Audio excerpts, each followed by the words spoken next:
Hey there! We all have certain memories that we carry around inside of us. The memories can create a feeling state inside our mind and body. Every time we replay a memory, our entire physiology matches the way we first felt when we had experienced the event. There are certain memories that create unresourceful states in our mind. The minute we play back the memory, we start feeling sad, or we start feeling depressed, or we start feeling something that does not help us move in the direction that we want. And then there are other memories, when we play them back, we want to get up, we want to dance around with joy. So have you ever wondered exactly what a memory is? Where is your memory? Can you point and show it to me? And yet, it controls us. It controls our moods. It controls our feeling states. A memory is just a construct of the mind. It is something that we are creating. We need to use our imagination even when we are replaying a memory, using which we are filtering the memory. In other words, whatever it is that you're carrying around inside your head is an imperfect photograph. It is not exactly like how the event had happened. There is information that has been distorted, there is information that has been removed, and then there is information that has been generalized. And every time you replay the memory, you are filtering whatever exactly happened, and then you're creating a new version of whatever had happened. So in other words, every time you replay, there is a new version of what happened. Will it help us to play back bad memories from the past? And when it doesn't help us, why do we tend to do it? Playing back bad memories is not really useful to us. What is useful is to keep the lesson, because there is a certain lesson that you have learned from that memory, and your unconscious mind fears that if it lets go of that lesson, you're going to repeat the mistake again.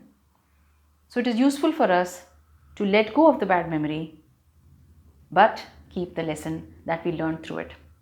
If we can convince our unconscious mind that we are not going to repeat that same mistake again, it's going to be happy to let go of it.